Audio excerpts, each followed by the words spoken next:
पिछली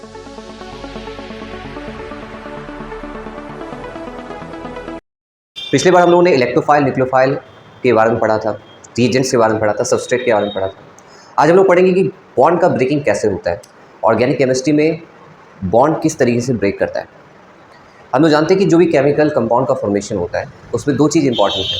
पहला, उसमें जो ओल्ड बॉन्ड होता है वो टूटता है और न्यू बॉन्ड का फॉर्मेशन होता है। ऑर्गेनिक में बॉन्ड का ब्रेकिंग दो तरीके से होता है और वो होता है होमोलाइसिस और हेट्रोलाइसिस। तो होमोलाइसिस को हम दूसरे नाम से भी जानते हैं, उसको सिमेट्रिकल फिशन भी कहते हैं। सिमेट्रिकल फिशन में क्या होता है कि covalent bond breaks in such a manner that each atom takes away its share pair of electron. यानी कि जब इलेक्ट्रॉन का जो डिस्ट्रीब्यूशन होता है या बंटवारा होता है वो सिमेट्रिकली हो तो बॉन्ड कहलाता है होमोलाइसिस। जैसे एक एग्जाम्पल हम दे सकते हैं कि Cl इस एरो का यूज़ करते हैं हम होमोलाइसिस के। इसको हम लोग कहते हैं हाफ बाउंड फिश एरो। अब ये टूटता है तो देता है Cl dot plus Cl dot, ठीक है। इसको हम लोग कहते हैं फिश एरो या हाफ बाउंड फिश एरो। ये सिंगल इलेक्ट्रॉन की मूवमेंट को बताता है। अब जो स्पीसीज बन रहा है आफ्टर होमोलाइसिस वो फ्री रेडिकल कह रहा है। जैसे हम क्लोरीन डॉट लिखे तो ये कहलाएगा chlorine free radical, Cl dot लिखे तो ये भी क्लोरीन फ्री रेडिकल, तो ये हो गया आपका क्लोरीन फ्री रेडिकल, ठीक है। तो याद रखिए होमोलाइसिस क्या हुआ कि if a covalent bond breaks in such a manner that each atom takes away its share pair of electron. जब इलेक्ट्रॉन का डिस्ट्रीब्यूशन सिमेट्रिकली हो और हर एक एटम अपना अपना इलेक्ट्रॉन लेके चला जाए तो वो होमोलाइसिस कहलाता है। और जो केमिकल स्पीसीज आफ्टर होमोलाइसिस बनता है इसको हम लोग कहते हैं फ्री रेडिकल। इसको और एक एग्जाम्पल से समझ सकते हैं, जैसे CH3 ये बना देगा methyl free radical CH3 dot plus CH3 dot, ठीक है। सिमिलरली अगर हम एक और एग्जांपल्स लिखें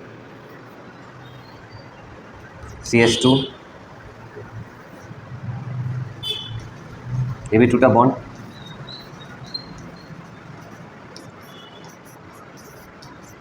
ये CH2 डॉट बना देगा, H डॉट बना देगा, एक हो गया बेंजाइल फ्री रेडिकल, एक हाइड्रोजन फ्री रेडिकल हो गया, ठीक है। कोई दिक्कत नहीं यहाँ पे। नेक्स्ट पॉइंट की तरफ दूसरा होता है तो हेट्रोलाइसिस। अगर जैसे इससे पहले हम लोग पढ़े थे फ्री रेडिकल, तो फ्री रेडिकल का क्या क्या प्रॉपर्टीज़ होता है पहले ये समझ लेते हैं लोग। फ्री रेडिकल जो होता है वो ऑड इलेक्ट्रॉन स्पेसिस होता है। फ्री रेडिकल जो होता है वो ऑड इलेक्ट्रॉन स्पेसिस होता है। ऑड इलेक्ट्रॉन स्पेसिस होता है मतलब इसमें इलेक्ट्रॉन की संख्या ऑड नंबर होती है। जैसे हम क्लोरीन का एग्जाम्पल दें, जैसे क्लोरीन सिंगल बॉन्ड बनेगा, अब ये टूटा,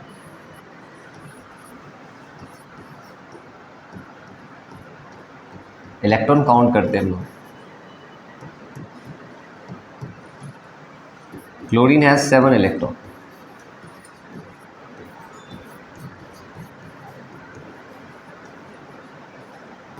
इसमें भी क्लोरीन के पास 7 इलेक्ट्रॉन। तो अगर हम फ्री रेडिकल के बारे में बताएं क्या होता है फ्री रेडिकल, तो पहला ये ऑड इलेक्ट्रॉन स्पेसिस हो जाएगा, ऑड इलेक्ट्रॉन स्पेसिस हो जाएगा। पैरामैग्नेटिक होगा,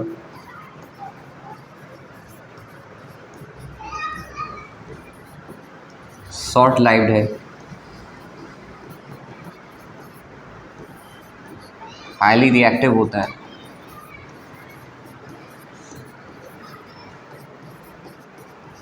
ठीक है। ये टेंड टू पेयर अप, अगर इसको इलेक्ट्रॉन पेयर अप करने का मौका मिले तो ये इलेक्ट्रॉन पेयर अप करता है। तो ये ऑड इलेक्ट्रॉन स्पीसीज है, पैरामैग्नेटिक है, शॉर्ट लाइव्ड है, हाईली रिएक्टिव है और टेंड टू पेयर अप। उसी तरीके से जैसे मिथाइल फ्री रेडिकल से भी एग्जाम्पल से हम सोच समझ सकते हैं, CH3 dot plus CH3 dot. अगर काउंट करें इलेक्ट्रॉन्स की संख्या को तो यहाँ पे हर एक बॉन्ड के साथ 2 इलेक्ट्रॉन, यानी कि 2 गुने 3 प्लस 1 यानी 7 इलेक्ट्रॉन होते हैं उसमें, यानी ये 7 इलेक्ट्रॉन स्पेसिस, ठीक है। हम लोग नेक्स्ट पॉइंट में पढ़ते हैं हेट्रोलाइसिस क्या होता है। Heterolysis is unsymmetrical fission. If covalent bond breaks in such a manner that all the electron remains with one fragment, it is called heterolysis. यानी बॉन्ड इस तरीके से टूटे कि सारा का सारा इलेक्ट्रॉन किसी एक एटम पे रह जाए तो इसको हेटेरोलाइसिस कहते हैं। हेटेरोलाइसिस जनरली तब बनता है जब इलेक्ट्रोनेगेटिविटी का डिफरेंस होता है। जैसे अगर आप, जैसे ए और बी है, अब B is more electronegative than A, मान लो B is more electronegative than A, होगा क्या, इलेक्ट्रॉन का शिफ्टिंग जो होगा वो बी पे हो जाएगा और ए पे, क्योंकि यहाँ पे सारा का सारा इलेक्ट्रॉन बी लेके चला गया, तो ए पे प्लस चार्ज डेवलप होगा और बी पे माइनस चार्ज डेवलप होगा। वही अगर रिवर्स केस हो, जैसे ए बी में अगर ए ज़्यादा इलेक्ट्रोनेगेटिव है तो इलेक्ट्रॉन का शिफ्टिंग ए पे होगा, तो ये ए माइनस होगा और ये बी प्लस होगा। हेटेरोलाइसिस और होमोलाइसिस में होता है, हेटेरोलाइसिस को हम लोग कर्व एरो से दिखाते हैं, इसको हम लोग कहते हैं curve arrow, this is called curve arrow. Curve arrow दो इलेक्ट्रॉन की शिफ्टिंग को दिखाता है। जैसे अगर CH3Cl है तो ये दो इलेक्ट्रॉन इसके साथ भाग गया या चला गया, तो CH3 पे प्लस चार्ज डेवलप होगा और Cl पे माइनस चार्ज डेवलप। तो हेटेरोलाइसिस में चार्ज स्पेसिस बनता है। अगर ये हम एक दूसरा एग्जांपल वाटर का ले लें,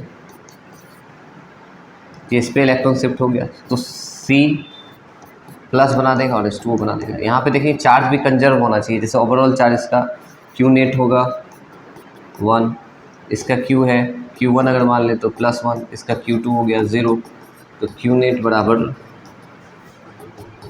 Q1 प्लस Q2 यानी 1 प्लस 0 यानी 1। इस तरीके से पता चलता है कि चार्ज कंजर्व है। अब डिफरेंस क्या होता है हेटेरोलाइसिस और होमोलाइसिस में, ये पढ़ते हैं।